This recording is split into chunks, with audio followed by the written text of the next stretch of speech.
Welcome, my fellow brothers, on Rival Hammer. Eh bien le bonjour à tous mes très chers petits ruralistes, salut à tous mes très chers petits bouseux, vous êtes sur Rural Hammer, le podcast du Wargame à l'ancienne, vous êtes en compagnie de Brother Maxou, votre serviteur, et vous êtes également dans la rubrique lore, la rubrique où l'on parle bien de lore, le trésor de Games Workshop, le trésor de Warhammer 40 000, ce pourquoi on y retourne sans cesse, même si le jeu nous gonfle, c'est bien à cause d'une seule et unique chose, c'est le lore, bien entendu. Donc aujourd'hui, on va parler de lore et on va parler d'un des plus gros morceaux de lore récent. Il s'agit tout simplement des arches fatidiques. Les arches fatidiques, c'est un gros segment du lore qui va faire suite à l'apparition de la Cicatrix Maledictum et de la résurrection de Roboute Guilliman. Donc c'était un segment de lore qui s'est incarné dans la campagne de fin de V9. Eh bien oui, nous ne sommes pas très au point sur l'actualité, car nous sommes en ce moment en pleine campagne de fin de V10. Eh bien moi je vous parle de la campagne de fin de V9, tout simplement parce que il faut le temps de laisser digérer les choses, de voir si oui ou non ce lore était définitivement cool ou pas. Est-ce qu'il a eu un impact sur quelque part la trame narrative de Warhammer 40 000 et dans une moindre mesure, est-ce qu'il a eu aussi un impact sur notre manière de jouer ? Eh bien, dans le cas de l'émission d'aujourd'hui, oui, ça a eu un impact énorme sur notre manière de jouer. Enfin, du moins, en tout cas, sur la mienne. Donc, les arches fatidiques, ça fait suite à Gathering Storm. Ça fait également suite à toute la série de l'éveil psychique, campagne qui, elle, a eu lieu en fin de V8. À vrai dire, l'éveil psychique, ça avait pas mal divisé les amateurs de lore. On y reviendra sans doute un jour dans une autre émission. Donc, dans les arches fatidiques, ça fait suite à tout ça. Et donc, dans les arches fatidiques, nous sommes officiellement dans le 42e millénaire, même si l'éditeur, ne semble pas s'en vanter. C'est vrai on dirait qu'il y a un certain refus de la part de la maison mère d'assumer le fait que on ne soit plus dans Warhammer 40 000, quoi. Là. Mais bon, c'est pas bien grave, on fait avec. Donc, ces arches fatidiques, elles se sont incarnées sous la forme de 5 bouquins. À vrai dire, ça c'est le gros défaut que l'on trouve toujours dans les campagnes de fin d'édition, c'est que c'est beaucoup de bouquins et donc beaucoup d'argent. Et à ce titre, on ne parlera pas aujourd'hui du contenu, règles, scénarios, missions, datasheet, etc. Tout simplement car l'intégralité de tous ces bouquins arches fatidiques a ensuite été compilée, réadaptée et dans une moindre mesure enrichie dans le fameux bouquin Boarding Action sorti en V10 dont nous aurons tant parlé sur les ondes de Rural Hammer. Et à ce titre, je peux pas m'empêcher de révéler une certaine chose concernant en fait ces campagnes de fin d'édition. C'est quelque part, à mon sens, ce qui devrait être la nécessité de la scission en fait de ces contenus entre le lore et les règles. C'est tout simple. Là, je me suis avalé les bouquins arches fatidiques. Le lore couvre à peine un tiers de ces bouquins. Donc on se dit, ah putain, ils nous sortent ça en fin d'édition, on a à peine un tiers de l'or et les 2 autres tiers du bouquin, ensuite on a une nouvelle version, donc ils sont bons à jeter. C'est un peu abusé honnêtement et en fait on devrait être capable, nous en tant que consommateurs et de fans de lore surtout, de pouvoir acheter juste ce qui nous intéresse, que ce soit le lore ou les règles. Dans la campagne actuelle en fin de V10, donc 500 mondes, Maelstrom, bientôt Armageddon et Œil de la Terreur, si je n'en oublie aucun, ils ont pris le choix en fait de diviser ces bouquins en plusieurs segments. Donc vous avez un bouquin uniquement avec le lore, un bouquin uniquement avec les datasheets, un bouquin uniquement avec les scénarios, les missions, etc. Bah OK, c'est cool, sauf qu'ils les vendent en un seul paquet. Donc en fait, ça ne change rien et en plus, c'est devenu encore plus cher qu'avant. Ces arches fatidiques là, qui sont des beaux bouquins reliés, à l'époque, ils devaient être vendus à peu près, je sais pas, 45-50 €. Bah maintenant, les bouquins de campagne, là, les coffrets, ils ont carrément fait ça dans des coffrets avec 3 à 4 bouquins différents dedans, c'est 65 €. Donc c'est encore pire qu'avant. Bref, moi, en tout cas, en tant que consommateur de l'or, j'aimerais pouvoir acheter, eh bien, la section lore seule et pas le reste, hein. Pourquoi pas? Petite idée, voilà, que j'envoie à la maison mère. Bon, par contre, s'il y a quelque chose à relever dans ces bouquins archi fatidiques, c'est que ça régale complètement du côté des photos. Parce que, bon, on va en parler, mais naturellement, ces arches fatidiques, en termes de jeu, elles tournent énormément autour du système Boarding Action, qui avait été, du coup, inauguré, hein, lors de cette fin de V9. Bon, bah, les photos, elles tuent, hein, franchement. On a plein de photos en situation dans des coursives de vaisseaux spatiaux. Games Workshop habille la chose, c'est-à-dire qu'en fait, dans ces coursives, ils vont mettre des plafonds, plein d'accessoires, des effets d'éclairage trop, trop stylés. Ça fait franchement rêver. Et ces bouquins, bah, avant toute chose, ils vont vous donner environ 2438 idées de match-up à tous les formats, mais naturellement en commençant toujours par Boarding Action. Bon bah d'ailleurs, à ce titre, nous avons un grand événement début mai, hein, une réunion Super Warp nommée Abordage et canonnade, c'est organisé par les amis Champêtre et Vexaret. Ça se passe à Souternon et bah, c'est à ne pas louper les gars, c'est un événement narratif multi-format entre Battle Fleet Gothic et Boarding Action. Sachez qu'il reste quelques places. À mon avis, il ne reste pas beaucoup, mais n'hésitez pas à vous rapprocher d'eux si vous êtes dans le coin ou si vous pouvez covoiturer. D'ailleurs, bah, je lance ça, hein. Moi, je décollerai en fait d'Île-de-France pour aller, pour me rendre à cet abordage et canonnade. Si vous voulez qu'on s'arrange pour covoit, trouver une piole, etc., il n'y a aucun souci. J'aurai 3 places dans ma bagnole. Donc, bah, abordage et canonnade, ça fait tout à fait le lien avec le sujet de cette émission, les arches fatidiques. Donc, bah, n'hésitez pas à aller jeter un œil à ce petit événement sur mon Discord ou sur la chaîne YouTube Astropathe Vexaret. Et j'en profite pour saluer l'ami Champêtre, à qui, à mon avis, le sujet de cette émission risque bien de donner des petits stimuli dans la petite culotte. Parce que ouais, le mec est complètement fan de Vachtor l'Archifan. Bah, nul doute qu'il lui rendra honneur lors de abordage et canonnade. Voilà, fin de la parenthèse événementielle. Bon, les arches fatidiques, ça commence tout seigneur, tout honneur par l'ouvrage dédié à Abaddon le Fléau. Bon, avant toute chose, il s'est déjà déroulé un paquet d'années depuis Gathering Storm. Et Abaddon, eh ben, il est un peu dans une mauvaise passe. Il est un peu regardé de travers par tous ses pairs. Ses pairs, en fait, des légions renégates qui se demandent bien pourquoi, finalement, à la lueur, entre guillemets, de la déchirure et de la destruction de Cadia, pourquoi Abaddon n'en profite pas pour accomplir ce qu'ils attendent tous de lui, c'est-à-dire la route vers Terra et la chute définitive de l'Imperium. Mais Abaddon, eh bien, il est intelligent.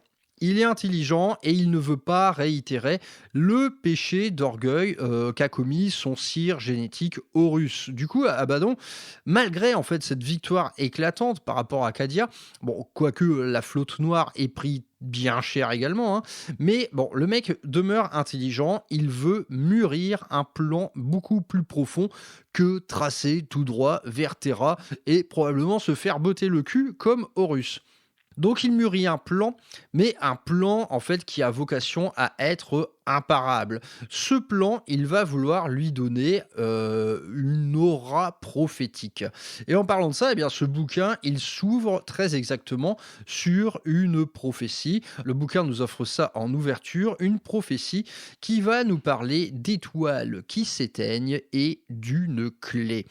Une clé qui donnerait à Abaddon en fait l'indépendance parce que bah, selon ce petit père et à juste titre espérait la victoire avec l'appui des puissances du Panthéon, c'est toujours un faux espoir. Nulle victoire ne saurait advenir de la part d'un camp déjà mais éternellement divisé entre ces quatre puissances de la ruine et d'autre part de la part d'entités qui sont toutes en guerre les unes contre les autres, hein. On n'a pas assez souvent ça d'incarné, mais les puissances de la ruine et les légions renégates, elles se mettent sur la gueule tout le temps. L'œil de la terreur est exclusivement composé de ça. Il est composé de bandes renégates en guerre les unes contre les autres. Bon, Abaddon a su rassembler tout ce petit monde dans un élan absolument dévastateur, mais vous savez comme c'est, hein, à la fin du cours magistral, c'est la cour de récré et les mecs recommencent à tous se taper dessus. Donc Abaddon, il veut plus qu'un simple plan qui réunit finalement une bande de clampins destinés à l'échec. Il veut une prophétie. Et cette quête de prophétie, eh bien, il prend ça très très au sérieux. C'est son nouveau cheval de bataille. Il faut qu'il trouve sa propre prophétie. Et pour cela, eh bien, il s'en donne les moyens. C'est-à-dire qu'il a assemblé autour de lui de véritables armées d'érudits, de sorciers, de mecs qui sont un peu dans la divination, de techno-archéologues également. Il a des armées entières de tout ça, des armées de savants quelque part qui vont bosser à plein temps sur ce sujet, sur la prophétie. Il va s'agir de repérer des signes et de trouver la voie à emprunter. Donc, à l'ouverture de ce bouquin, eh bien, on retrouve Abaddon qui est aujourd'hui dans son exercice quotidien périlleux qui consiste en une jonglerie permanente entre les puissances de la ruine, les velléités de son propre camp, ses propres plans de conquête évidemment et naturellement eh bien, l'affront récent d'un impérium qui est revigoré par une croisade Indomitus qui est alors en pleine marche. Et c'est à ce moment précis qu'apparaît Vashtor. Donc Vashtor l'Archiphane, duquel on a déjà parlé dans l'émission précédente, hein, consacrée aux machines démons. Mais ici, naturellement, dans cet ouvrage des arches fatidiques, on va se concentrer plutôt sur la personnalité du Gugus plutôt que ses créations abominables. Donc Vashtor, eh bien, c'est le demi-dieu, parce que pour l'instant, il n'est pas un dieu du Panthéon, c'est le demi-dieu démoniaque des inventeurs, des scientifiques, des artisans.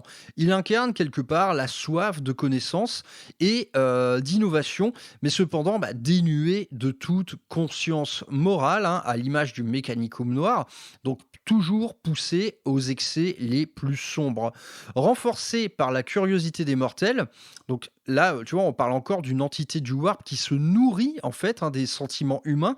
Vashtor, en fait, il se nourrit de ça, il se nourrit de la curiosité des humains, enfin en fait de toute créature régnant dans la galaxie.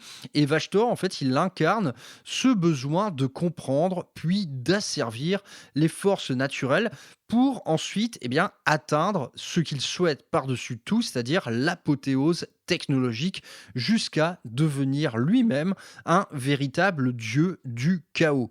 Donc Vashtor, c'est quelqu'un d'assez discret en fait au fil des millénaires dans la galaxie. Ses incarnations sont rarissimes et en fait on ne sait pas trop ni d'où il vient ni de comment il est apparu. Mais en fait il y a certaines quand même théories qui circulent parmi ce qu'on appelle les crypto-érudits.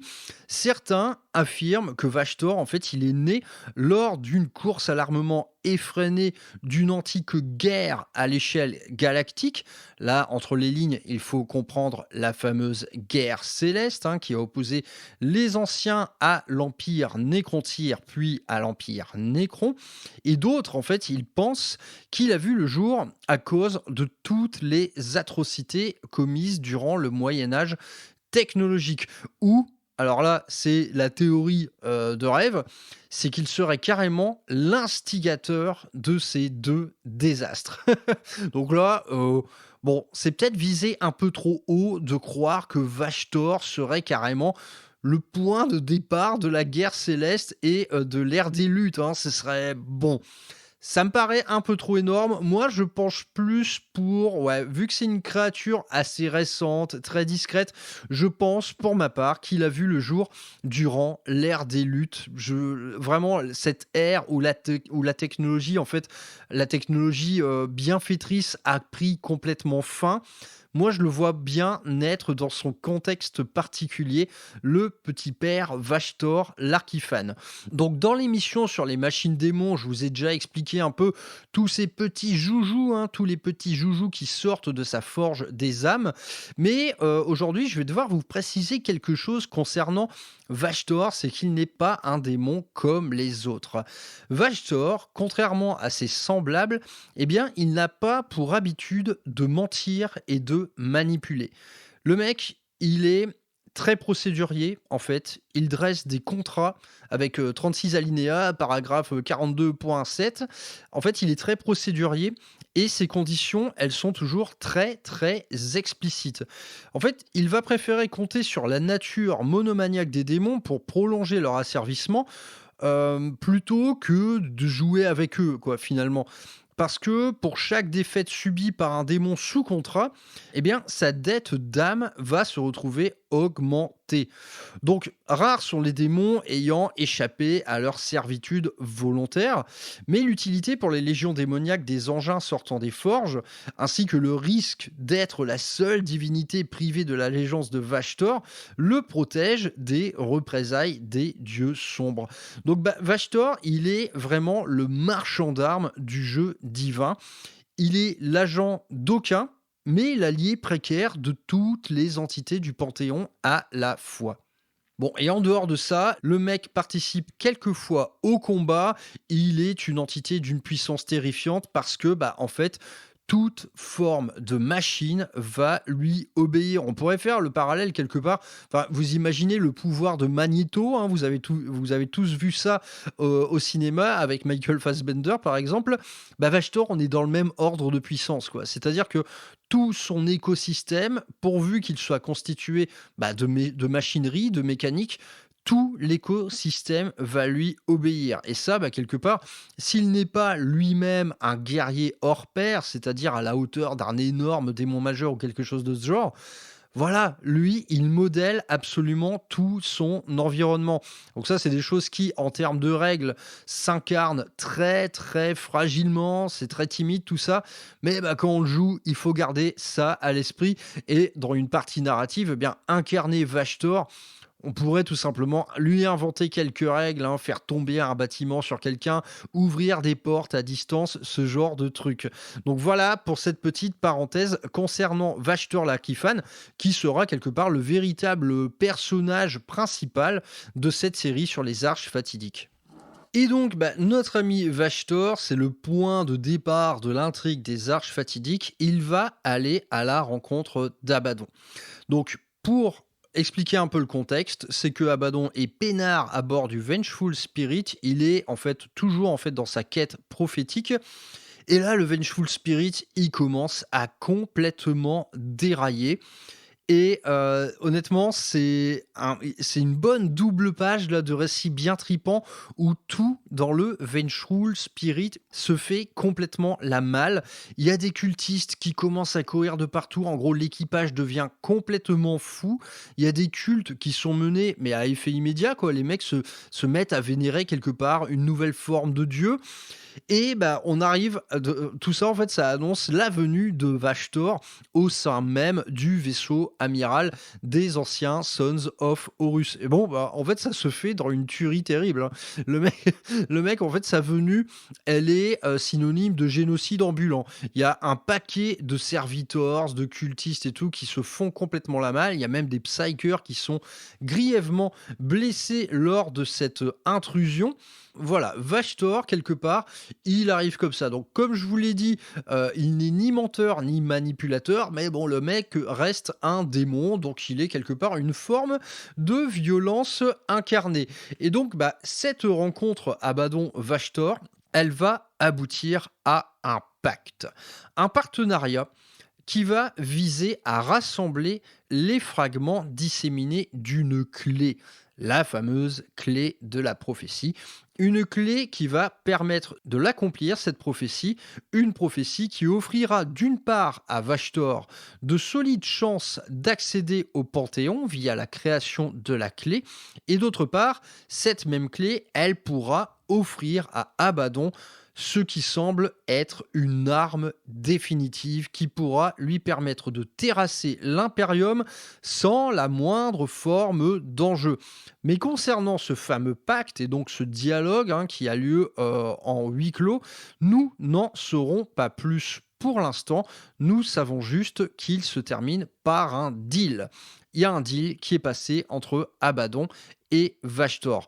Cependant, chacun, pour le moment, va rester précautionneux à ce sujet. Et si on veut expliquer pourquoi, c'est que Abaddon, tout simplement, il déteste fondamentalement les démons.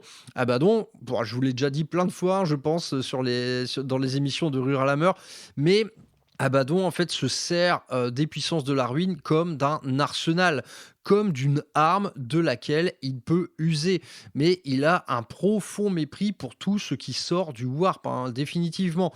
Donc, Abaddon, il va surveiller ça de près. Les conditions de l'arrangement, elles vont se faire sous une surveillance étroite de la part d'Abaddon et surtout de la part de tous ses agents infiltrés au sein des flottes noires. Et donc ce fameux deal, il a plusieurs clauses et l'une d'entre elles, ça va être l'apport logistique et matériel de Vashtor. Et Vashtor, il propose de construire une armada de vaisseaux gigantesques qu'il va du coup appeler les Arches Fatidiques. Abaddon, en fait, il a déjà eu un premier aperçu du talent de Vashtor. Parce que quand le mec s'est tapé l'incruste au sein du Vengeful Spirit, dans ce qui semblait être une forme de chaos complètement violent, avec de la machinerie qui explose de partout, en vérité, Vashtor, le Vengeful Spirit, par simple pensée, il en a fait un vaisseau next-gen. Il l'a complètement remodelé, le vaisseau amiral de la Black Legion. Il en a fait un vaisseau tout neuf. Il a réinventé tout, quoi, le mec. L'armement, les connectiques. En gros, pendant qu'il parlait avec Abaddon, Vashtor, il était à l'œuvre, quoi. Mais par l'esprit, en fait, le mec a été capable de complètement remodeler le Vengeful Spirit. Donc déjà, tu vois, Abaddon, il est là. Ah ouais, putain, mec, en fait, tu gères. T'as bac plus 8 en technique de flotte amirale, c'est cool. Donc, quelque part, déjà, en fait, il est assez curieux par rapport au personnage de Vashtor. Il se dit, ah ouais, c'est pas un démon comme les autres, le mec. Et donc, cet apport logistique de Vashtor, qui offre donc à Abaddon une flotte gigantesque, là c'est là que c'est cool. Là c'est là que c'est cool. Les bouquins sont définitivement cool à ce sujet. Le grand sujet, c'est quoi au juste une arche fatidique ? Vaste sujet, les mecs. Je pense que tous, autant que vous êtes, vous savez ce qu'est un Space Hulk. Un Space Hulk, c'est tout simplement un conglomérat de ruines de vaisseaux, mais également de ruines rocheuses, c'est-à-dire des fragments d'astéroïdes, voire carrément des fragments de planètes, et tout un tas de machineries qui vont lentement dériver dans le warp, s'agglomérer les uns aux autres jusqu'à former une espèce d'énorme masse délirante, à la fois mécanique, rocheuse, constituée de vaisseaux, d'habitations, de débris de planètes. Un Space Hulk, c'est ça, et c'est quelque chose qui va dériver durant des millénaires dans le warp et du coup s'animer naturellement des puissances de l'Immaterium. Donc un Space Hulk en soi, c'est quelque chose d'absolument monstrueux. Vous en assemblez plusieurs des Space Hulk comme ça, c'est une arche fatidique. Voilà, une arche fatidique, c'est un conglomérat de plusieurs Space Hulk. Donc imaginez un peu le délire. Des arches fatidiques, on en a de toutes sortes dans ce premier bouquin, mais certaines sont de véritables planétoïdes, hein. On parle, ça n'a rien à voir avec un vaisseau spatial. On parle d'une structure absolument mais sidérante dans son ordre en fait de grandeur physique. Et donc, les arches fatidiques, c'est un gros morceau de ce premier bouquin de la campagne, et c'est tout simplement passionnant parce que, au-delà en fait d'assembler ces différents Space Hulk, à la manœuvre, naturellement, il y a Vashtor qui va optimiser tout ça. Donc, via, en fait, tout un tas de dispositifs complètement nouveaux en fait dans l'univers de Warhammer 40 000. On réinvente quelque part ce qu'est l'architecture d'un vaisseau spatial. Donc déjà, en fait, ces arches fatidiques pour Vashtor, il va s'agir de les soumettre et d'empêcher les esprits de la machine résiduelle et corrompus qui vivent tous là-dedans, hein, de se rebeller. Donc là, je suis obligé de passer sur les détails, les mecs, parce que c'est innombrable. Mais en gros, il y a une grande partie qui va être, il y a une grande partie de l'ingénierie qui va être dédiée à ça, la protection globale du vaisseau. Et ça, eh bien, ça passe par des runes, des protections rituelles, voire carrément en fait des cœurs de Psyker qui vont être résidents au sein de ces arches fatidiques, des voies que l'on va condamner, etc. Ensuite, mais on a plein de trucs horribles, quoi, comme le gangliaxos métallodermique, l'obéliscan, le notonnier. Alors ça, ouais, ça c'est très rigolo.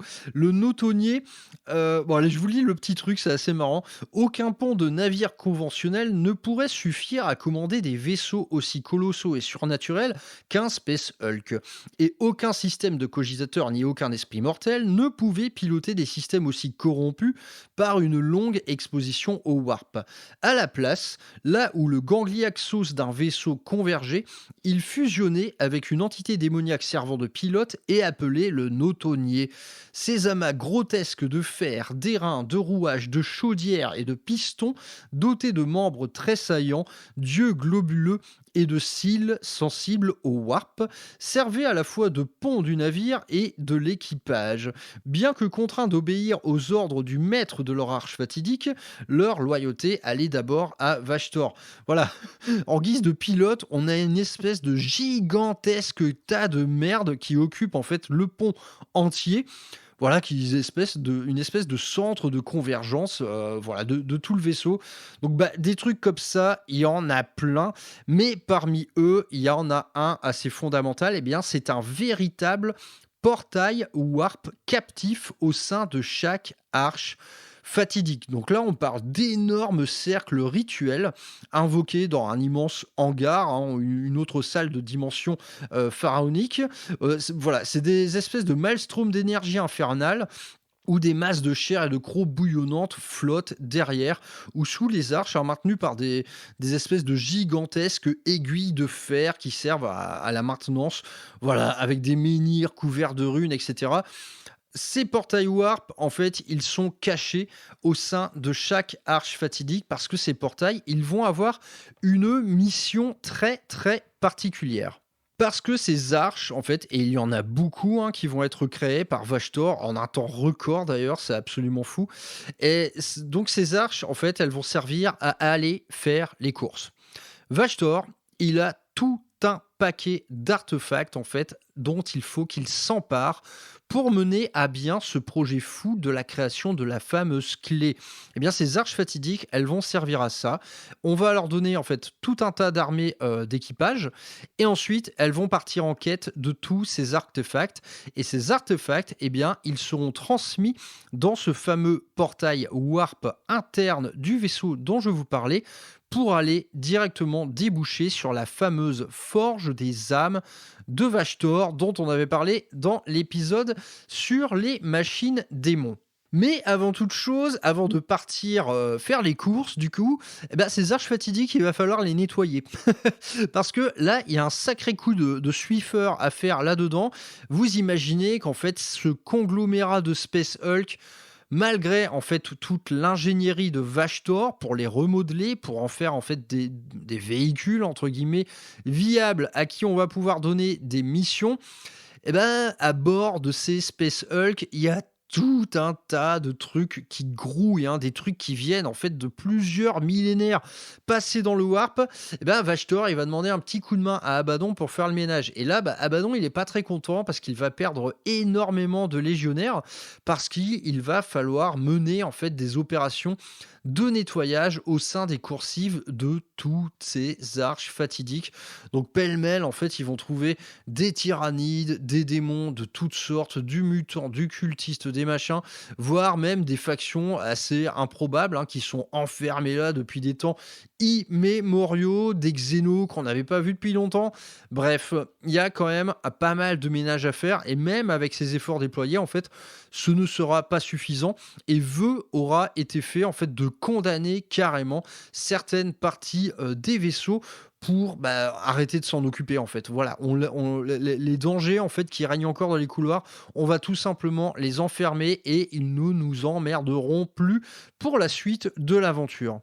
Bref, vous l'aurez compris, une arche fatidique, c'est tout simplement quelque chose de délirant. On parle d'un des plus gros engins de guerre, voilà, qui est jamais naquis dans la galaxie de Warhammer. C'est tout simplement quelque chose de déraisonnable à tous les niveaux. Et donc, le résultat de tout ça, c'est une armada proprement mais sidérante de puissance. Et on peut voir là-dedans, quelque part, ce qui est une forme de réaction par rapport à la croisade Indomitus. Et à ce titre, le plan d'Abaddon, quant à lui, à la faveur de la quête de reliques, enfin d'artefacts plutôt de Vashtor, eh bien, c'est d'en profiter pour complètement pirater justement cette ère Indomitus. Donc, dans ce but, une certaine latitude va être donnée au commandant renégat des Arches Fatidiques.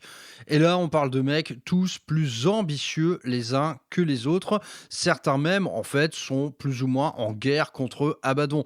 Mais la mission demeure, c'est-à-dire qu'on va confier à complètement des armées très très disparates et des commandants tous plus tarés les uns que les autres, on va leur confier cette mission de récupérer des artefacts et en cas de manquement, c'est-à-dire que si ces commandants font un peu les fifous ou en fait font passer leurs ambitions personnelles avant cette quête d'objets cachés, eh bien des éléments infiltrés de l'Alpha Légion au sein de chaque arche fatidique vont un peu tempérer la chose et servir les véritables objectifs du maître de guerre.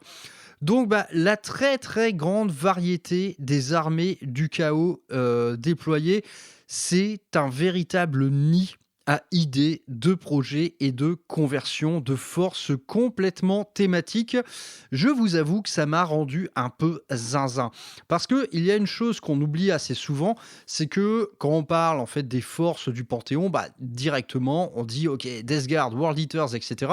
Sauf qu'en fait, il y a d'innombrables factions du chaos qui vouent un culte à ces dieux sans pour autant faire partie de la Légion tutélaire. Et là, dans cette armada, on en a un paquet des forces comme ça. Des forces complètement disparates, des forces de cultistes, de corsaires, de renégats, de dévots, de fanatiques, de Space Marine, en fait, issus de chapitres complètement oubliés. C'est tout simplement excellent et ça donne des armées d'idées thématiques à crever. Et moi, figurez-vous que le mois prochain, je me forme à la sculpture et honnêtement, ce passage du bouquin, il a un peu fait bouillonner mon cerveau. Donc on est sur une force tellement disparate, source en fait de tous les conflits possibles à Warhammer 40 000 et plus particulièrement à Board in Action. En gros, ce bouquin, dont je vais vite assez résumer le contenu, ce bouquin, c'est une énorme multiplicité de théâtres d'opération, d'arches fatidiques différentes et donc c'est une sacrée mine d'or pour qui veut se construire une campagne, en fait, une campagne potentiellement très cossue où on va commencer dans les coursives de vaisseaux pour finir sur des apocalypses totales. Donc vraiment, là, dans ce bouquin, c'est un puits sans fond d'idées. Il y a à peu près tous les scénarios possibles en fait en matière de combat spatial, d'abordage. Ça intègre en fait des forces tellement différentes. La pêle-mêle, on a quand même des corsaires Eldar, des pirates, des rangers, des démons. Vraiment, il y a tellement de trucs à faire, donc je vais pas vous décrire l'intégralité de ce truc. Je vais cependant en relever une seule, c'est une flotte Blood Angel menée par Dante himself, une flotte qui va croiser le chemin d'une arche fatidique qui semble vide. Donc les Blood Angels partent à l'abordage pour y mener l'enquête et ils tombent sur des coursives de vaisseaux complètement tapissés d'hérétiques massacrés et les parois en fait de ce vaisseau, elles semblent en fait s'être fait contaminer par une espèce de flore spongieuse qui rappelle quelque part les anciennes forêts de Terra.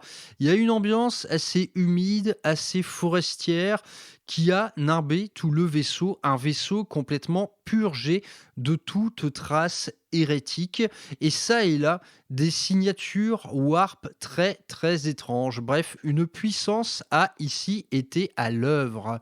Mais bref, il y a tant de manières de jouer en fait dans ce bouquin, ça donne vraiment plein d'idées. En plus, vous avez droit à une super bataille finale menée par Abaddon himself, hein, qui va être confronté à l'élite de la garde impériale, le Tempestus.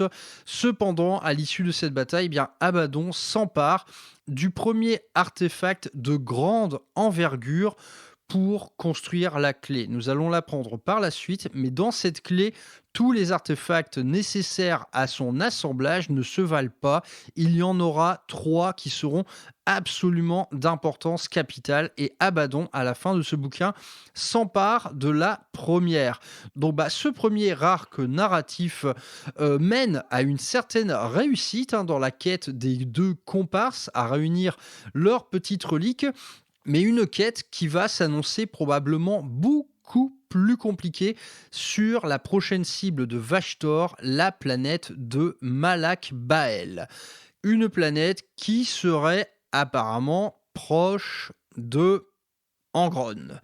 Ceci fait sourire Abaddon et on va vite comprendre pourquoi. Donc deuxième volume des Arches Fatidiques dédié à Angron. Alors, on ne le voit pas vraiment venir, honnêtement. Mais ce simple petit supplément de campagne, il va se révéler être un des segments de lore les plus traumatisants pour l'Imperium et honnêtement, de mon point de vue, toute période confondue. On va parler d'un véritable conflit stellaire avec un body count, mais en dizaines de milliards de personnes. Quel est le contexte ? Le contexte sur la planète de Malak Bael, c'est quelque chose qu'on appelle l'Orphéon psychique.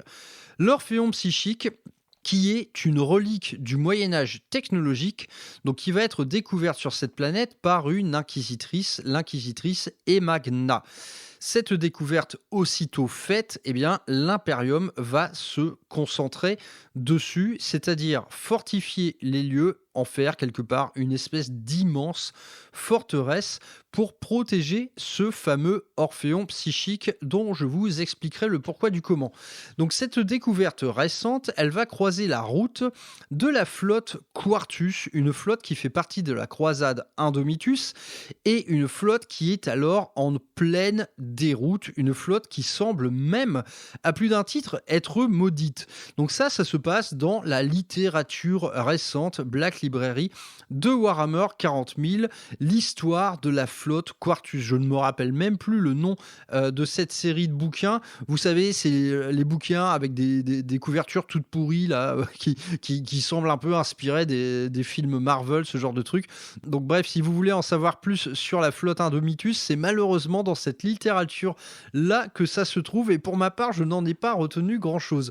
En tout cas, l'histoire de la flotte Quartus et de la Quintus d'ailleurs, elles sont quand même fondamentalement intéressantes. Je ne vais pas vous en dire plus aujourd'hui, mais cette flotte Quartus, même si elle demeure exceptionnelle, hein, d'envergure, parce que la croisade Indomitus, les gars, faut s'imaginer le machin, hein, c'est une armada d'armada, hein, quelque part. Donc une flotte seule, c'est quelque chose d'immense, et même si elle est en difficulté, cette flotte Quartus, elle demeure exceptionnelle de par son effectif et sa puissance de feu. Mais tout d'abord, un mot sur le fonctionnement de cet Orphéon psychique. On va parler ici tout simplement d'un Astronomican laïque. le fameux Astronomican de Terra, le fameux phare de l'empereur qui brille tellement fort dans toute la galaxie qu'il permet aux vaisseaux de se repérer quand ils empruntent en fait les fameuses routes warp.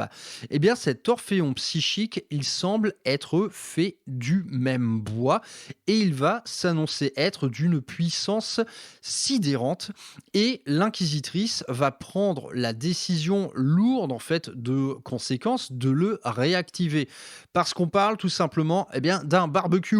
Cet Astronomican, pour fonctionner, il va devoir se nourrir de l'âme de Psyker. Donc, on va faire appel à la sororité, on va faire appel au vaisseau noir pour alimenter cet orphéon psychique. Et lorsqu'il se révèle, cet orphéon psychique, il brille. Et il brille très très fort. Faut s'imaginer que là, on est dans un arc narratif où la cicatrice Maledictum, elle a foutu un sbeul terrible, quoi. On n'est pas non plus à un niveau de catastrophe du niveau de l'ère des luttes, mais il faut s'imaginer que les systèmes entre eux, toute communication est infiniment périlleuse. Les routes warp également sont truffées de dangers. Bref, il y a une gigantesque tempête warp et cette planète de Malak Bael, elle n'est pas bien loin du point de rupture. Mais cet orphéon psychique se met en route, il se révèle être fonctionnel et il brille très fort.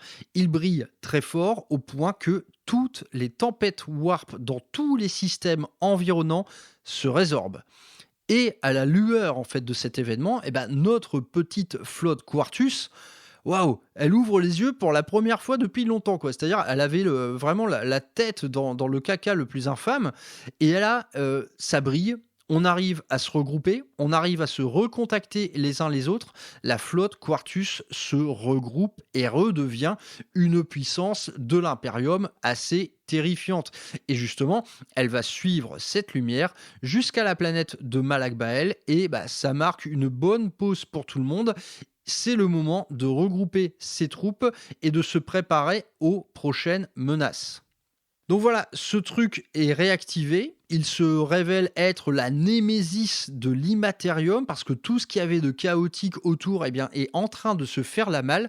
Ce truc est réactivé. Il fait un bien fou à tous les systèmes alentours. Il permet à des flottes de se regrouper, de se réorganiser et surtout, il brille très fort. Et il brille si fort qu'il atteint les yeux d'Angron. Angron, qui s'est vu confier la tâche d'escorter une des arches fatidiques, une arche fatidique dont naturellement le but est de s'emparer de l'artefact présent sur Malak Bael, comme par hasard. Et on se doute bien en fait à la lecture du bouquin que cet artefact, il doit être intimement lié au fonctionnement de cet orphéon psychique. Et notre petit ange rouge, notre petit Angron, qui est tout ronchon, il est très énervé, évidemment, et il se retrouve être à la tête de la plus grande flotte de World Eaters jamais réunie depuis l'hérésie. Donc on ne sait pas pourquoi. Angron, il ne sait pas pourquoi non plus.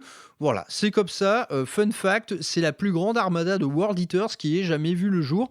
Et donc cette armada, elle escorte ce qui est une des plus grandes arches fatidiques et également la plus dangereuse, c'est le Stygian Horde. Vraiment un vaisseau, mais c'est un vrai cataclysme, ce vaisseau. On en a pas mal de descriptions dans le bouquin, ça fait vraiment peur.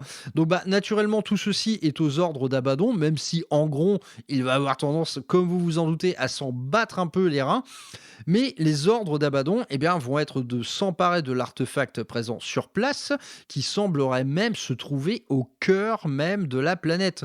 Mais tout ceci, en fait, n'est qu'un prétexte pour porter un coup terrible à l'Imperium, anéantir la flotte Quartus et également détruire ce nouvel orphéon psychique qui offre un moment de répit à toutes les forces impériales. Non, il n'en est pas question, il faut casser tout ça. Bon, je vous passe les détails, mais l'affrontement est acté. Il va avoir lieu. Il semble présenter des enjeux énorme à tel point qu'en fait les Grey Knights vont être déployés. Là, c'est assez rigolo parce que parmi toutes les forces impériales présentes sur place, il n'y en a pas un seul qui avait la connaissance de ce chapitre mystérieux. C'est toujours sympa, hein, ça, les interventions des Grey Knights. En fait, personne ne les connaît, les pauvres. Et en tout cas, il y a une certitude qui, à elle seule, va ébranler toute la flotte de l'Imperium dans toute sa puissance. L'Ange Rouge sera là. Et il sera à bord du vaisseau amiral des World Eaters, le fameux Conqueror. Bon, s'amorce donc une bataille spatiale vraiment intense. Là encore, qui réunit un nombre incroyable de factions, hein, dans tout un tas de contextes variés. Bref, encore une fois, un vrai puits à mission et scénario narratif pour 40K. Mais le sujet principal du bouquin, c'est en gros, donc parlons-en un petit peu. Eh bien, en gros, dans cet ouvrage, il est mais complètement abusé. C'est tout simplement un fléau biblique de puissance. Il est juste débile de violence. Dans la bataille spatiale, le mec se déplace directement dans l'espace, hein, il s'en fout. Et il agit comme une espèce de torpille, quoi. C'est-à-dire, il va percer de part en part des vaisseaux entiers, il va ouvrir en deux des vaisseaux entiers. Ok, à lui seul, mais oh là là là là. Il y a toute une phase, en fait, où le Conqueror fait de la bataille spatiale, mais le Conqueror qui fait de la bataille spatiale avec Angron à son bord, c'est simple en fait, c'est une barge de bataille de plusieurs kilomètres qui fonce littéralement dans les lignes ennemies et qui en fait est hérissée d'espèces de lance-grappins, mais vous imaginez les dimensions des bidules, hein. Ça existe sur les titans, par exemple les Warhounds, ils lancent des espèces de grappins pour attraper les titans plus gros et les tirer vers eux, les faire tomber par terre. Le Conqueror, c'est une machine à grappin de plusieurs kilomètres du long. Donc il harponne des vaisseaux, ensuite il les attire vers lui et ensuite on fait partir naturellement les torpilles d'abordage et les World Eaters. En fait, ils abordent tout ce qui bouge. Ils s'en donnent à cœur joie. Donc c'est une bataille spatiale mais délirante de violence, quoi. Et elle va durer un petit moment, mais cependant, naturellement, il va falloir poser le pied à terre, hein, sur Malak Bael. Mais à vrai dire, il n'y a pas que cette planète-là. Ici, on va parler d'un système de planètes entier. Il y en a une petite dizaine sur chacune d'entre elles. Va régner des conflits véritablement d'envergure. Il y a plein de forces qui sont en jeu. La garde impériale, naturellement. Il y a aussi de l'Imperial Fist, de l'Ultramarine. Il y a beaucoup d'Adepta Sororita également, dont un segment va se révéler particulièrement savoureux.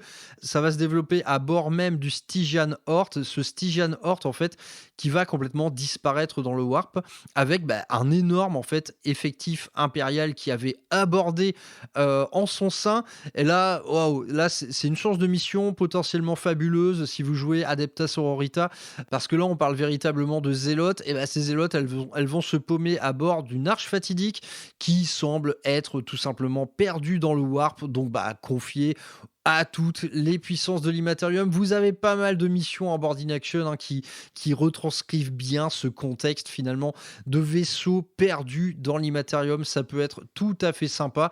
Mais bon, bref, je vais pas me disperser là-dedans parce que, encore une fois, les conflits sont hyper multiples.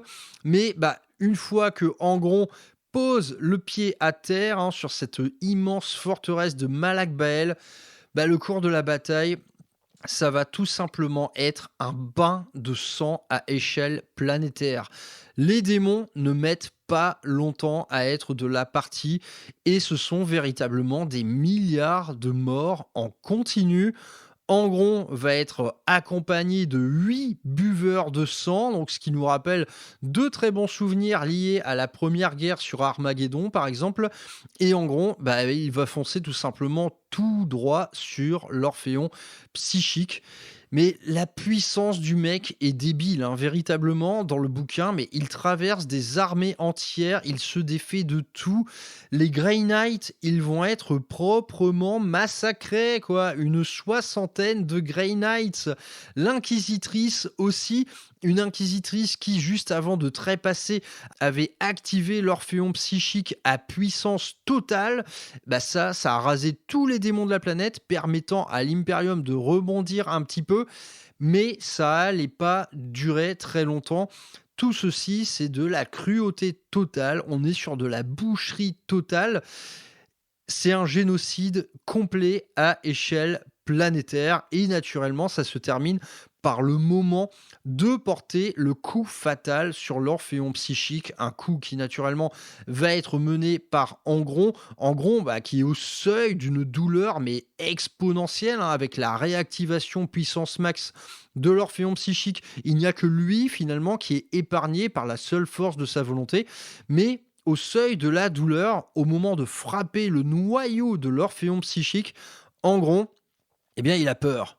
Il a très peur parce qu'il ressent une présence derrière lui, une présence sans commune mesure. Angron a la crotte au cul et qui d'autre que Khorne pour finalement faire peur à son premier Primarque démon. Les mecs, Khorne lui-même va porter le coup sur l'Orphéon psychique. Le résultat de tout ça, c'est que la planète, elle est coupée en deux. LOL. La conclusion, mais terrible du truc, c'est que Khorne arrive et il coupe la planète en deux. Donc, autrement dit, l'Orphéon psychique, il n'y a pas de problème, il est bousillé. Mais le mec a pris suffisamment d'élan pour également bousiller la planète également. Donc, inutile de vous dire qu'à partir de là, toutes les missions de sauvetage, d'extraction, elles prennent un peu la flotte, parce qu'on parle d'une planète coupée en deux, donc qui est secouée de... voilà, c'est complètement cataclysmique, tout se fissure, il y a des éruptions de partout. Tout meurt, hérétiques, renégats, forces loyalistes, tout meurt. Et au milieu de ce massacre, Vashtor débarque. Il remodèle sa propre arche fatidique pour en faire une espèce de truc surarmuré qui va pouvoir lui permettre de pénétrer au cœur du cataclysme et de s'emparer de l'artefact convoité qui était bel et bien en plein milieu de la planète et qui était directement relié à cet Orphéon psychique. Donc encore une victoire pour Vashtor, il s'est emparé du deuxième artefact le plus important pour l'assemblage de sa clé. Mais comme si ça ne suffisait pas, en fait, la fracture de Malak Bael, elle n'est pas un simple désastre.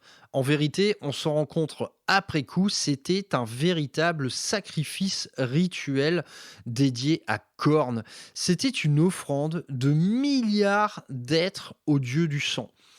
Et la puissance, en fait, du coup porté par Khorne, elle est telle qu'une véritable malédiction meurtrière va être son effet secondaire.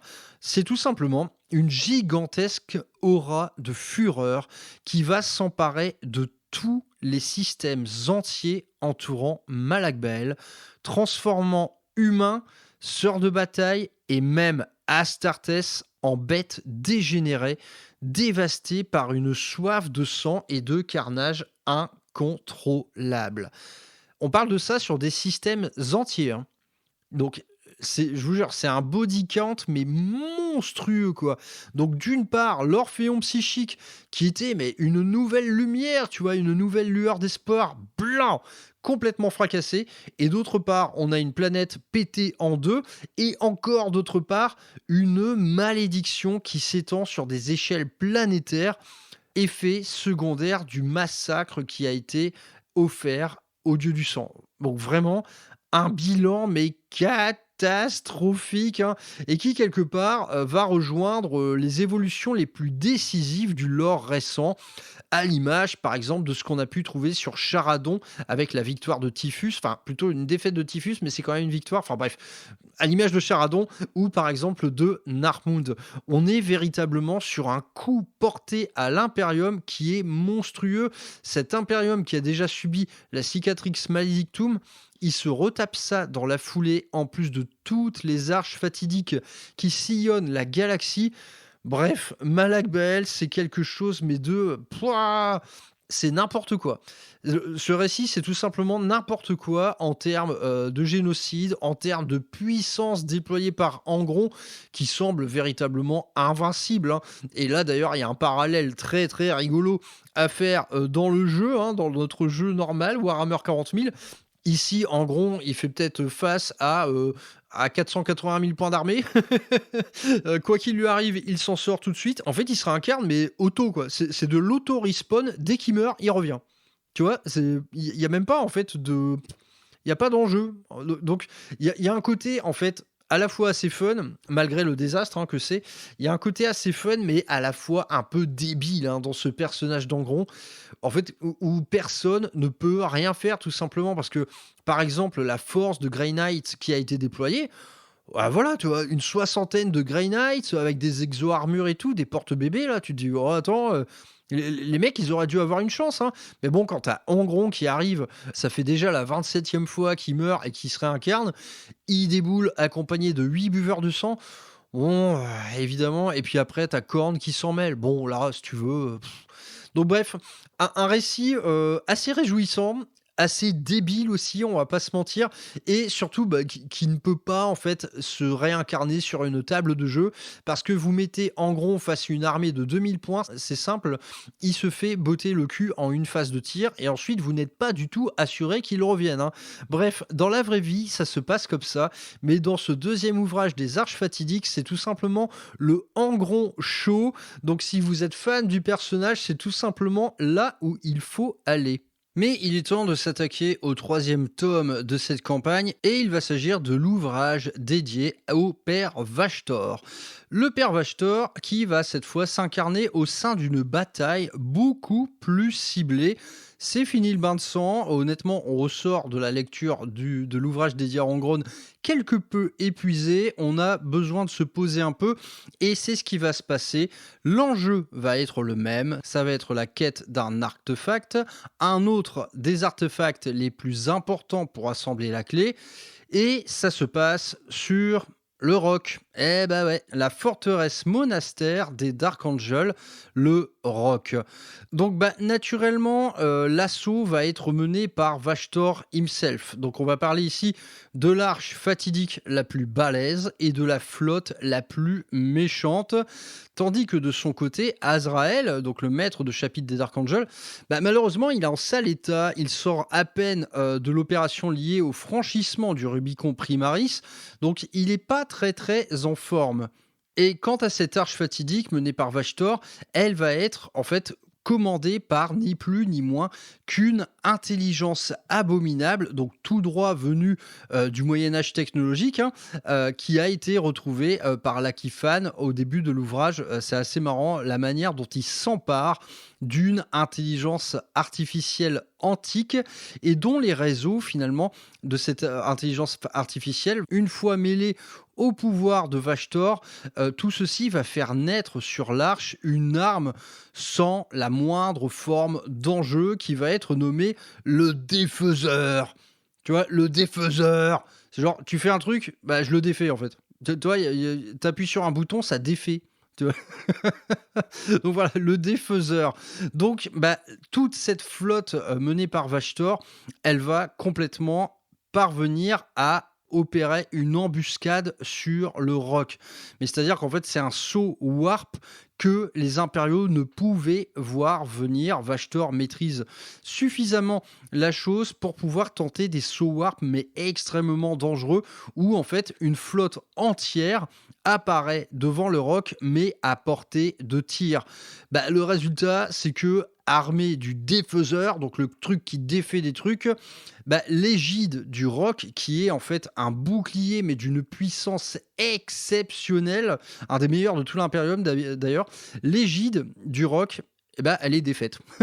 Le Vashtor, il appuie sur le bouton du défaiseur, ça défait l'égide, et donc le Roc est entièrement vulnérable, et du coup, presque immédiatement, dans la foulée, la forteresse devient une véritable fiesta d'abordage en tout genre, où tout le monde, naturellement, va écouter du disco.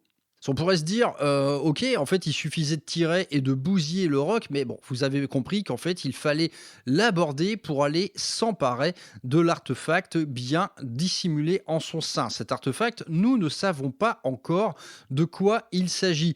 Donc bah, là, on est dans une bataille, terriblement immersive, hein, vraiment complètement d'inspiration Battlefleet gothique et boarding action, abordage et canonnade le 2 et 3 mai. Encore une fois, une vraie source de match-up, mais infiniment stylée, qui va être bien incarnée d'ailleurs par la campagne du rock qui va vous être présentée dans ce bouquin, puis reprise dans le fameux ouvrage sorti en V10. Une campagne que j'ai toujours pas eu le temps de faire. Oh voilà, tiens, ouais, j'en profite. Appel aux armes. Si vous habitez pas trop loin, si vous avez des forces à la fois loyalistes ou hérétiques, eh bien, je vous invite à faire la campagne du rock. Honnêtement, c'est un truc où ça devrait prendre une petite semaine. Ça doit être jouable en 4 à 5 jours, je pense, cette campagne du rock, à raison de 2 parties par jour. Il y a quand même une bonne petite dizaine de missions. Voilà, si vous êtes dans le coin, près du QG Rural-Hammer, bah, n'hésitez pas à me faire signe. Honnêtement, cette campagne, ça va faire bientôt 2 ans que j'ai envie de la faire et j'en ai marre. Donc on est sur une bataille assez tonitruante qui va être multi-salle, multi-niveau, multi-enjeu, parce que le rock, bah, vous imaginez bien que le truc est littéralement fourré de secrets en tout genre. Il y a toute une phase guerrière qui se déroule sur le toit du rock. Et le toit du rock, c'est ni plus ni moins qu'une gigantesque plaine, hein. C'est tout simplement un morceau de l'ancienne surface de Caliban. Pour rappel, le rock, cette forteresse monastère, c'est tout simplement un fragment de la planète chapitrale des Dark Angels qui a été détruite, hein, et puis emportée dans une tempête warp. D'ailleurs, nous en reparlerons un peu plus tard. Donc bref, une bataille véritablement stylée. Franchement, c'est assez passionnant comme truc parce que tout le haut QG, tout le haut commandement d'Archangel, naturellement, a son rôle à jouer. Azrael, il est en sale état et donc il confie à ses meilleurs hommes des opérations mais extrêmement délicates qui visent d'une part à défaire les armées de Vashtor. Et là, quand on parle d'armée de Vashtor, c'est à la fois de l'Hereticus Astartes et du cultiste en tout genre, mais sous la couleur complètement cybernétique du Dark Mechanicum, hein, donc vraiment des créatures terrifiantes. Donc il faut réussir à repousser tous ces gens-là tout en naturellement préservant les secrets enfouis au sein de la forteresse monastère. Et évidemment, dans la foulée, tout le monde s'affaire pour essayer de réparer l'égide, ce fameux bouclier qui rend le roc en temps normal complètement invincible. Bon là, Vashtor se pointe avec une arme qui s'appelle le défaiseur, donc ça l'a pas fait pour cette fois. Mais dans ces batailles, c'est véritablement là où on se rend compte de la puissance incroyable de l'Archifan. Un véritable maître des machineries qui, évidemment, dans ce genre d'environnement, il modèle l'entièreté du décor à sa volonté. Le mec fait littéralement ce qu'il veut. Quand il fait face à des phalanges entières de la Deathwing, en fait, il suffit de jouer avec le décor pour se débarrasser de la menace. Donc au fil des pages, honnêtement, les Dark Angels sont très très mal barrés, mais il va se passer un truc qui va renverser le cours des choses. Il s'agit d'une infiltration, ça va être l'infiltration surprise de Be'lakor, le premier des princes démons. Be'lakor qui va venir perturber l'attaque de Vashtor dans des perspectives qui vont être là strictement personnelles. Le mec veut juste foutre le sbeul. Donc Be'lakor, il vient avec toute une armée de ses disciples. On y retrouve très étrangement même de l'Alpha Légion. Et cette intervention surprise, elle va permettre au chapitre d'Azrael de ne pas subir l'annihilation. Donc naturellement, vous le voyez venir, on va avoir droit à un duel au sommet, c'est le cas de le dire parce que ça se passe au sommet de la forteresse forteresse entre le maître des machines et le maître des ombres. D'ailleurs, l'arrivée de Be'lakor, elle est très stylée. Donc, le maître des ombres, voilà, c'est un titre pas galvaudé. Le mec transporte véritablement la nuit. Quand Be'lakor arrive, il n'y a plus la moindre source de lumière qui fonctionne. Et donc, on se retrouve à se battre dans un noir complet. Mais vous savez, un noir où vos yeux ne vont pas s'accoutumer à l'obscurité des lieux. Non, c'est un noir complètement opaque. Ça également, ça prend forme dans certaines missions présentes dans le bouquin Board in Action, des batailles dans le noir complet. C'est tout à fait glorieux. Et donc, Be'lakor intervient.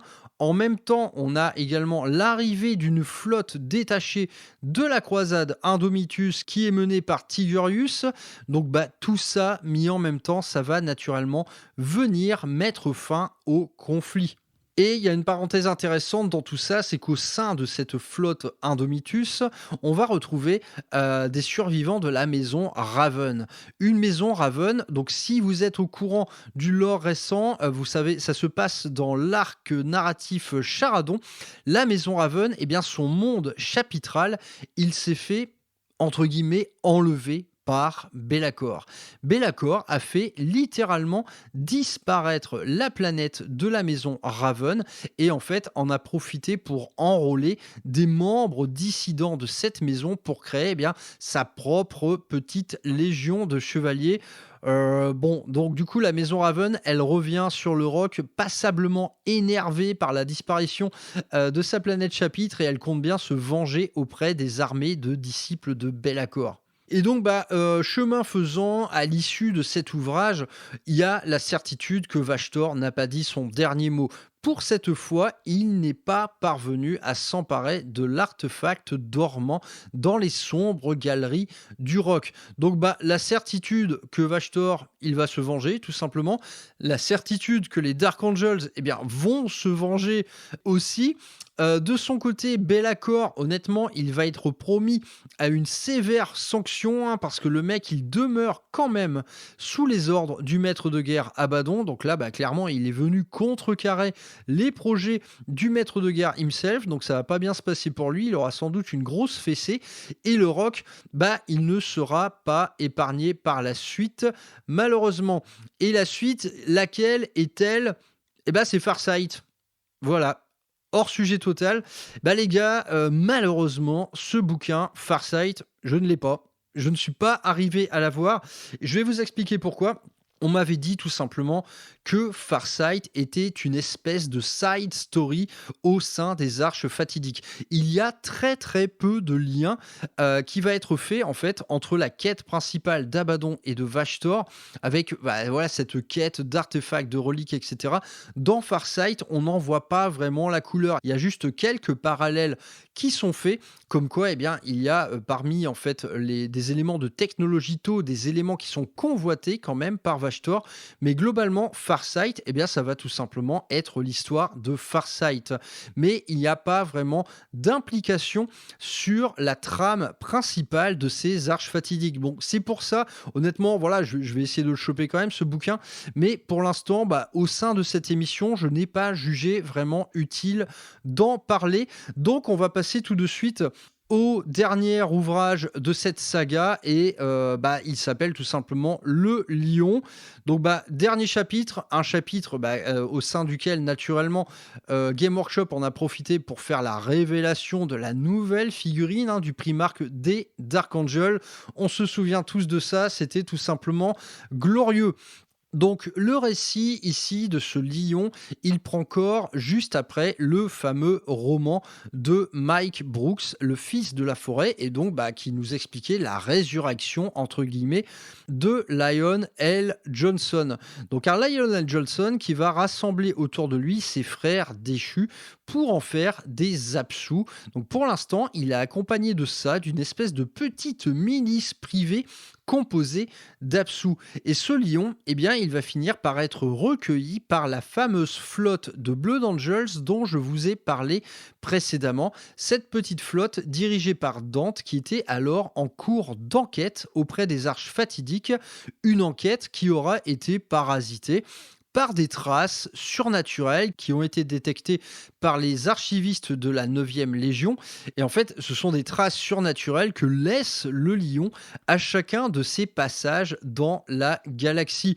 Parce qu'il faut revenir sur quelque part ce qui est la nouvelle dimension ou la nouvelle nature quasiment mystique qui entoure désormais le personnage du lion. Le lion, il se déplace un peu comme il veut.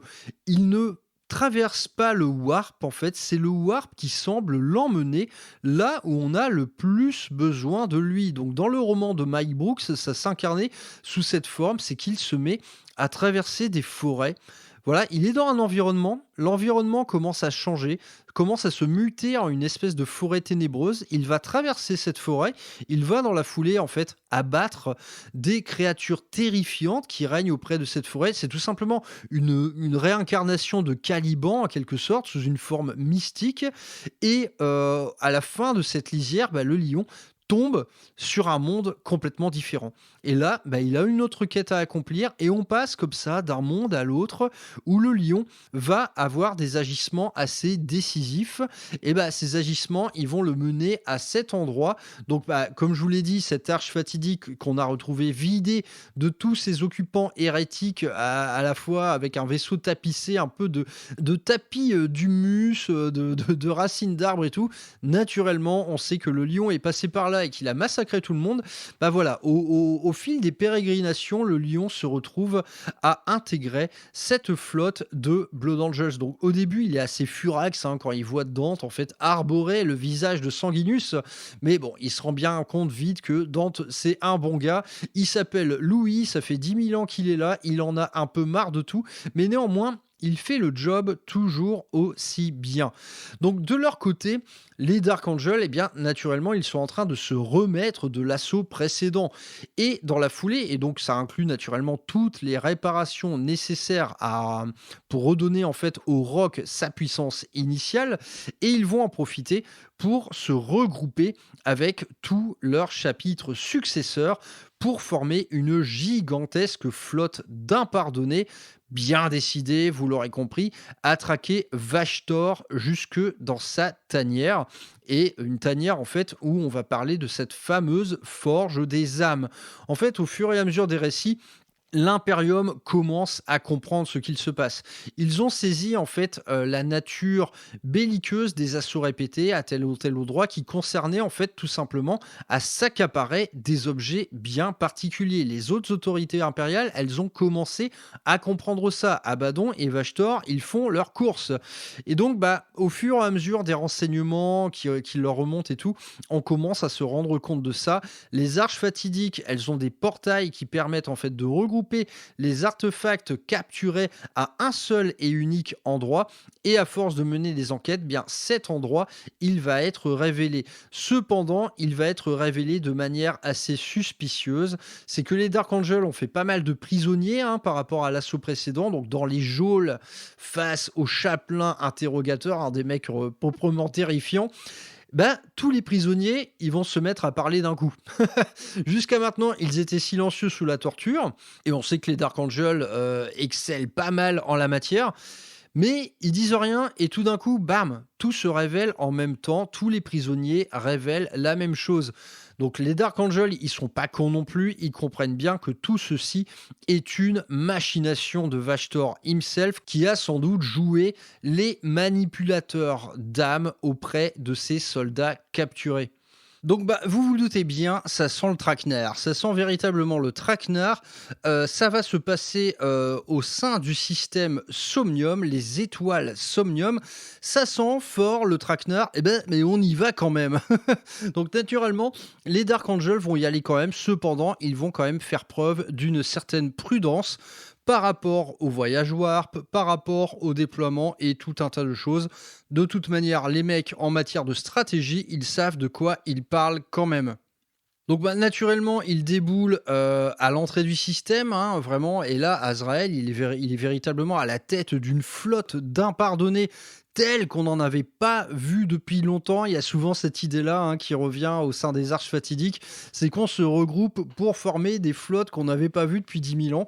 Donc, à l'entrée du système, encore évidemment une fantastique bataille spatiale où les impardonnés vont parvenir à détruire une arche fatidique et toute son escorte, libérant ainsi le chemin jusqu'à l'étoile Somnium, l'étoile qui semble être véritablement le véritable QG de Vashtor l'Archiphane.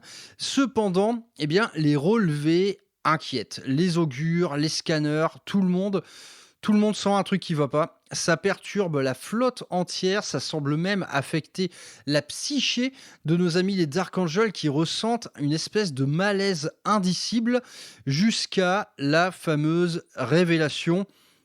Cette étoile Somnium, elle est tout simplement Caliban. Caliban réincarné sous une forme complètement démoniaque. Bon voilà, évidemment, c'est la trahison suprême pour Azrael et ses compagnons. Caliban devant eux dans son infinie horreur. Et donc, à la lumière de cette révélation, on a un petit flashback en fait qui concerne la première rencontre entre Abaddon et Vashtor, juste avant qu'ils ne passent ce fameux deal. Et là, on y retrouve les détails précis de ce pacte conclu entre eux. Et nombre de révélations nous est faite. Caliban fait tout simplement partie intégrante de la clé et une énorme partie des artefacts réunis jusqu'à maintenant n'étaient que des fragments de cette planète. Caliban, à l'époque, elle a été détruite par une espèce de tempête warp immense et donc cette tempête, elle a propulsé des fragments de planètes un peu partout. Et pour assembler sa clé, Vashtor avait besoin de tout ça et il ne manque à ce titre que le dernier d'entre eux, le fameux engin de Tushulcha. Alors, l'engin de Tushulcha, c'est un engin qui a une longue histoire. À l'époque, c'est une espèce de machinerie xéno-occulte. On ne sait pas trop comment c'est fait, ni d'où ça vient. C'est tout simplement lié à la race des anciens. Donc, ces anciens qui avaient en fait façonné la galaxie entière avant de s'adonner à la guerre céleste en compagnie des Nécrontyres. L'engin de Tushulcha, c'est une machinerie qui vient de cet âge-là, une machinerie d'une puissance énorme. Donc on a pas mal de récits à ce titre. Cet engin avait été capturé par le Lion lors de la belle époque de la Grande Croisade. Sa réactivation, en fait, osée quelque part par Azrael, leur avait valu bien des soucis et avait failli même causer la perte du roc. Donc on l'avait un peu remisé, cet engin démoniaque. Mais là, Vashtor, il doit s'en emparer pour arriver au résultat de la réunion des 3 clés primordial, l'Ouroboros, le cœur d'affliction et pour finir l'engin de Tushulcha. Tout ceci va mener à la création de la machine à dissonance et cette machine à dissonance, la bien nommée, elle va pouvoir donner accès à Vashtor ainsi qu'à Abaddon directement à la toile. On parle d'une machine interdimensionnelle. Ça, idem dans mes émissions sur Uralameur, la toile, on en a parlé déjà de nombreuses fois, c'est tout simplement un des enjeux les plus majeurs de la galaxie, la toile. Et quiconque s'en empare pourrait très bien faire plier la galaxie entière. La toile, c'est quelque chose d'énormissime, c'est un secret jalousement gardé par l'antique race des Aeldari, mais si Vashtor parvient à s'en emparer, ça veut dire quoi? L'accès à la toile, ça veut dire des voyages instantanés. Tu traverses la galaxie entièrement en quelques minutes. Bref, la toile, c'est tout simplement l'accès à la bogossitude totale. Et dans la foulée, cet accès à la toile, il va permettre à Vashtor, cette fois de s'atteler au prochain projet qui va être la création de l'arme dédiée, de l'arme promise à Abaddon. À ce sujet, nous n'en saurons pas plus pour l'instant. J'ai passé vite fait en fait sur les détails de ce deal entre Abaddon et Vashtor, c'est infiniment compliqué. Ça fait autant appel à des éléments complètement occultes du lore, ça fait appel à ça fait appel à la technologie des anciens, ça fait appel à des technologies xéno, à naturellement en fait toutes les machineries démoniaques mises à l'œuvre par Vashtor. C'est tout simplement un plan tentaculaire, une stratégie proprement incompréhensible. Et donc cette nouvelle planète démon, qui est le réceptacle de tous les artefacts en fait que les arches fatidiques ont envoyés à Vashtor, elle se nomme désormais Armoise. C'est comme ça que Vashtor l'a baptisée. Faut avouer que c'est plutôt mignon. Bon bah évidemment les Dark Angels ils voient très très rouge. Et là en fait la stratégie on oublie un peu. On oublie un peu, donc les forces se scindent en deux parties et le plan va être le suivant. On va complètement envahir cette planète démoniaque pour mettre à mal en fait ces systèmes défensifs principaux, enfin, si tant est qu'on parvienne à les identifier, parce que là on parle vraiment d'un paysage absolument délirant d'horreur. Donc d'un côté une invasion terrestre pour essayer de neutraliser ce qui peut l'être sur Armoise, et de l'autre eh bien on laisse le roc en orbite avec une solide escorte pour ensuite porter le coup fatal à cette horreur via un bon vieux exterminatus des familles. Cependant, dans le même temps, il y a une autre flotte qui fait son apparition, c'est tout simplement la flotte du maître de guerre qui était abritée par les étoiles de Somnium et qui du coup vont essayer carrément de bousiller le roc. Les mecs, ils n'ont pas d'autre idée que celle-ci. Donc, d'une part, à la surface d'Armoise, les impardonnés vont livrer une guerre absolument terrible, une guerre qui va mener au sanctuaire de Vashtor, le réceptacle de tous les fragments acheminés à travers les portails Warp. Et donc, le but, en fait, va être de malmener les systèmes défensifs identifiables de la planète. Surprise, cependant, en arrivant dans le sanctuaire d'Armoise, les lieux, ils semblent avoir été un peu réaménagés en faveur d'un certain dieu du sang. Encore lui, et vous imaginez la suite. Donc naturellement, tout ceci est un piège tendu par Vashtor. Il a réussi en fait à s'emparer de la fidélité à la fois du maître de guerre, mais aussi d'Angron apparemment. Et ce fameux Angron, il réapparaît. Et naturellement, un Angron lâché au milieu d'une armée de loyalistes, c'est tout simplement le carnage assuré. Tandis qu'en orbite, la flotte Blood Angel, elle, arrive enfin sur les lieux, avec naturellement le primarque des Dark Angels à son bord. Donc cette flotte, une flotte très disparate, à vrai dire, il n'y a pas tant de Blood Angels que ça, il y a énormément de flottes impériales qu'ils ont récupérées au sein de leurs enquêtes. À force de parcourir la galaxie, ils ont en fait rallié des vaisseaux un peu paumés, des morceaux de la croisade Indomitus, ou tout simplement des flottes impériales paumées par les tempêtes Warp. Et donc cette flotte, elle va intervenir à la fois pour défendre le roc et également s'abattre sur le sol pour porter secours aux impardonnés qui sont aux prises avec Angron. Évidemment, cette intervention des Blood Angels, elle coïncide également avec ce qui va être la grande révélation, c'est la nouvelle de la présence de Lionel Johnson. Tout ceci, naturellement, va hautement galvaniser les troupes, et ce dernier, Lionel Johnson, évidemment qu'il va finir par faire face à Angron, qui vient tout juste de massacrer la garde sanguinienne d'honneur de Dante. Putain, mais j'en ai marre. En fait, j'en ai marre de ces récits de Space Marine, si vous voulez, qui meurent par dizaines, par centaines, quoi. Et manifestement, dans ces arches fatidiques, ça vient encore confirmer un sentiment que j'entretiens, mais depuis tellement longtemps, qui alimente en fait une terrible frustration pour ma part. C'est que du côté loyaliste, les chapitres Space Marine, c'est 1000 mecs. 1000 mecs. Et parfois, on lit des trucs, mais ils se font faucher par dizaines, par centaines. Enfin, ça tient pas debout. Là, les Blood Angels, ils sortent en fait de la dévastation de Bâle. Il y en avait plus en fait des Blood Angels.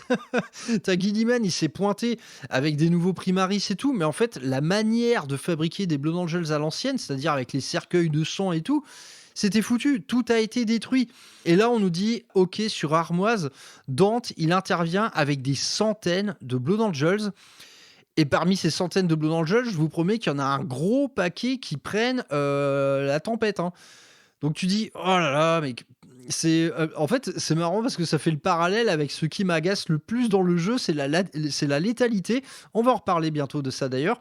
La létalité du jeu, en fait, elle se retrouve dans la létalité du lore, quoi. C'est qu'on a des chapitres de 1000 mecs qui sont presque systématiquement brisés par les événements récents et qui se font mais rebriser ici par l'Ange Rouge.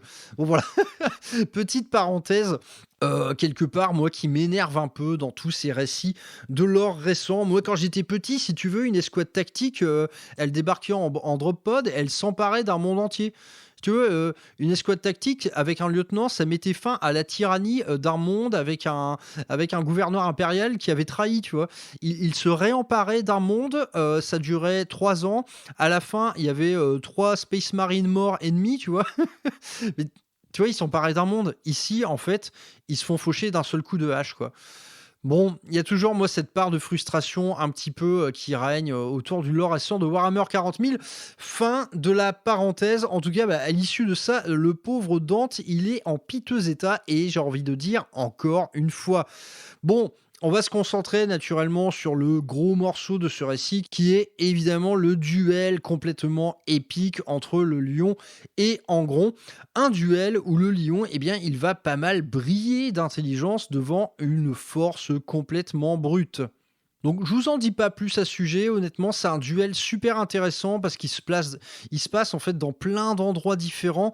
Le lion en fait, là on est sur une planète qui est en train de se fissurer quelque part, qui est en train d'embrasser le warp complet et donc il y a une espèce de déformation de la réalité qui va avec et le lion via sa nouvelle nature assez mystique, il va un peu à l'image d'un Vashtor modeler son propre environnement pour disparaître, réapparaître. Et ça, vous imaginez bien que Angron, ça le rend furieux, hein. Angron, tu lui retires sa cible, waouh, il devient encore plus furieux et le lion va finir par triompher grâce à ça.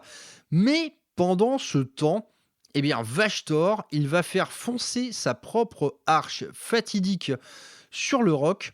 Sa flotte se fait complètement dévaster par la puissance de feu qui règne autour, mais c'est pas le but. En fait, le but, c'est de se trouver suffisamment prêt pour pouvoir projeter sa conscience mécanique au sein même des mécanismes et des circuiteries de la forteresse monastère pour ensuite bien la fouiller via son âme et y trouver l'engin de toutes les convoitises, l'engin de Tushulcha avec lequel Vashtor va nouer le dialogue avant de la capturer et de regagner le cœur de la forge d'Armoise. En gros, il a sacrifié sa flotte entière juste pour s'emparer du fameux engin.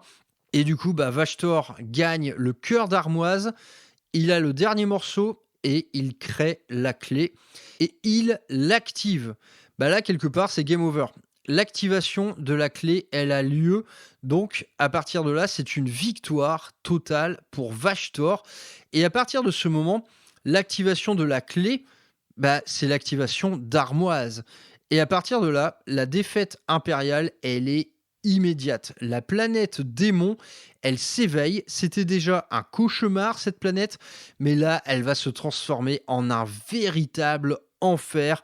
Vous imaginez le tableau, vous imaginez ce que le Dark Mechanicum a de plus déviant, de plus terrifiant, de plus délirant architecturalement. Vous ajoutez une bonne dose de démons et de mouvement dans tout ça. Vous avez Armoise 2.0 et Armoise 2.0, ça veut dire évacuation immédiate, hein. On extrait tout le monde. On subit encore de très lourdes pertes dans la foulée. T'as même une armée de Nurgle qui vient interrompre en fait cette mécanique d'extraction des troupes comme si ça n'avait pas suffi jusqu'à maintenant. Je vous dis, c'est un carnage de chaque instant, quoi, c'est insupportable.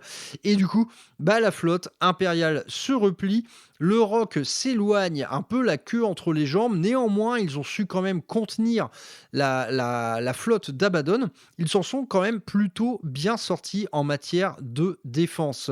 Donc, ils prennent la fuite et tandis qu'ils s'éloignent, eh bien, la planète démon, elle va disparaître avec toute la flotte hérétique et le Vengeful Spirit dans ce qui est probablement la toile. Donc victoire et pas des moindres, hein. Vashtor a créé sa clé, il a activé sa clé, il a accès à la toile. Là c'est chaud, hein. C'est absolument chaud. Donc le bilan de tout ça, c'est un clan des impardonnés qui, malgré le retour de son primarque, va être complètement en miettes, hein. Ils ont subi des pertes absolument terribles sur Armoise. Et ce, ouais, malgré l'intervention du lion, quoi. Donc Vashtor, il a créé ce qu'il appelle la clé. L'étape suivante est donc de trouver l'arme, hein, promise à Abaddon, et à Abaddon en fait qui va être véritablement impressionné par son allié de fortune. À vrai dire, c'est sans doute le premier démon qui semble avoir gagné le respect du maître de guerre. Ça semble être en fait pour la première fois. Et pour retrouver Armoise, Vashtor et ses potes, eh bien, il faudra attendre jusqu'à la V10 et le supplément de campagne intitulé Nexus Paria. Là, ici, nous en reparlerons sans doute un jour.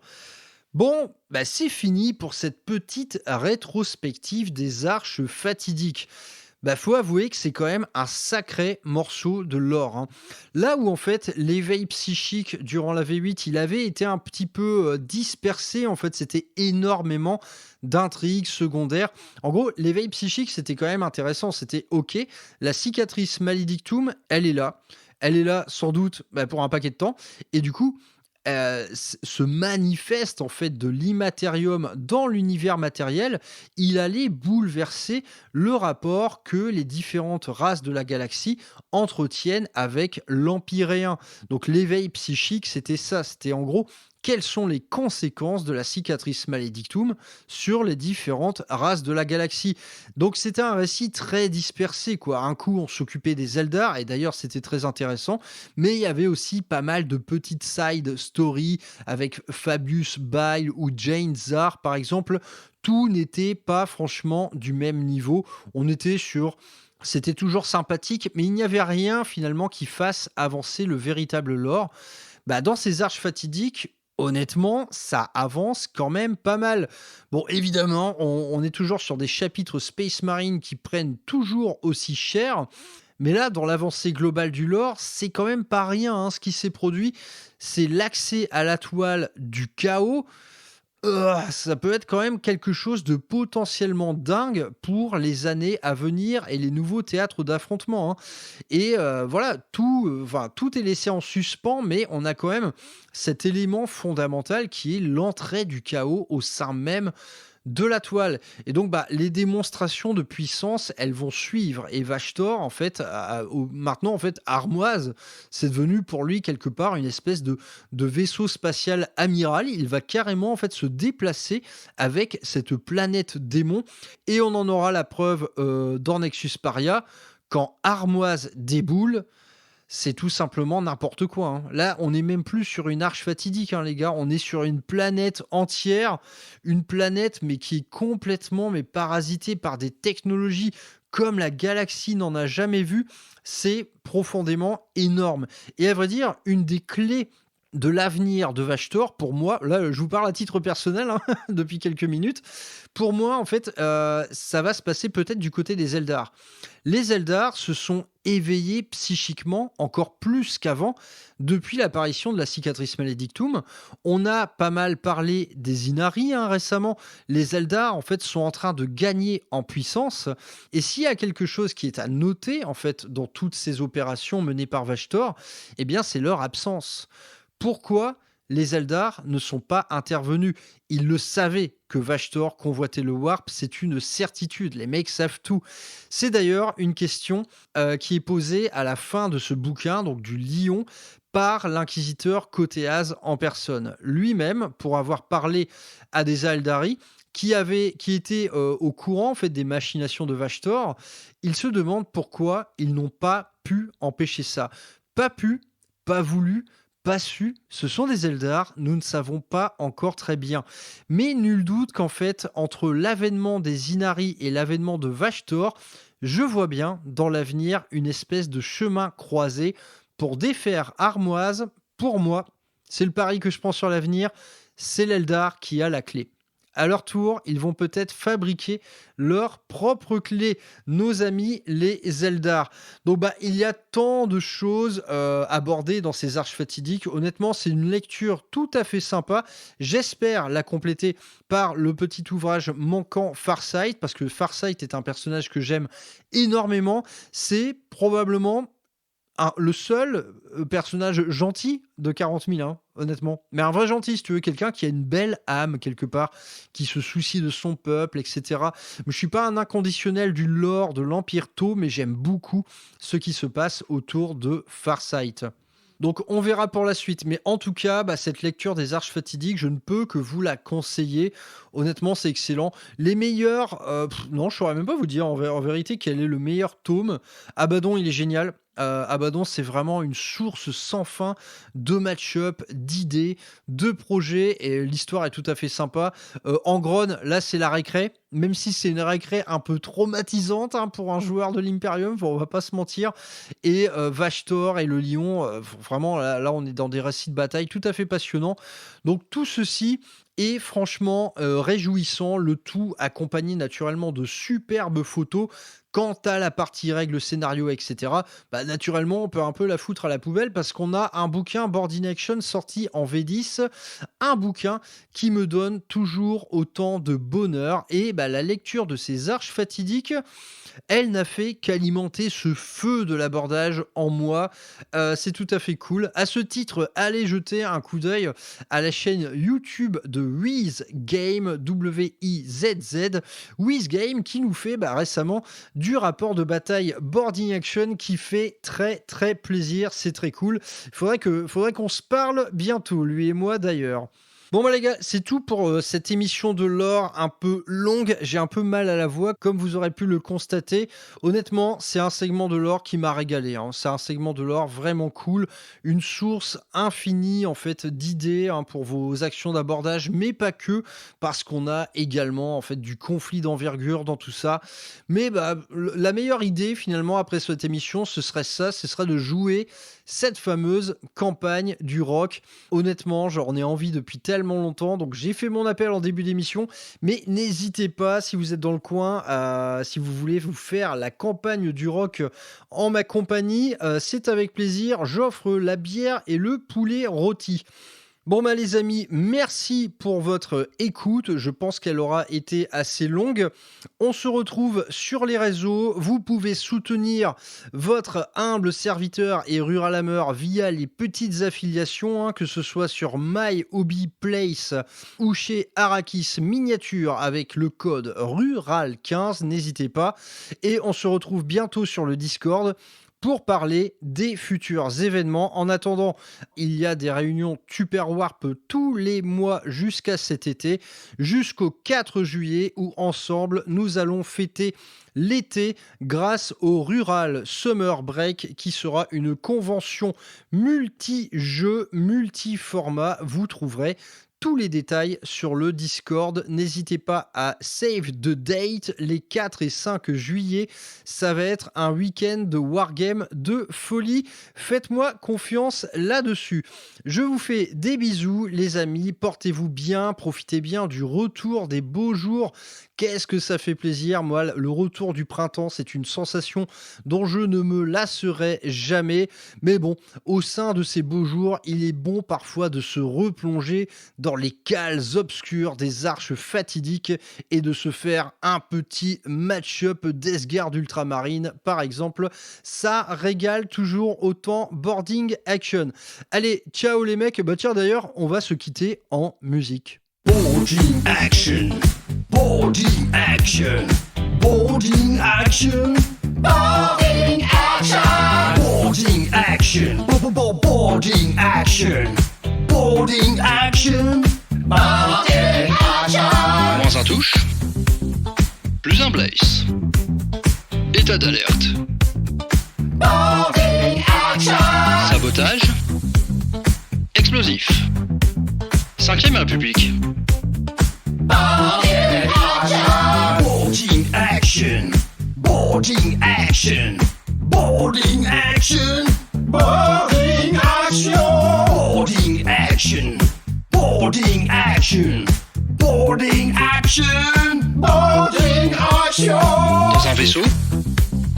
Coup dans l'eau. Anne Hidalgo. Boarding action. Létalité. Ruralité. Michel Barnier. Boarding action.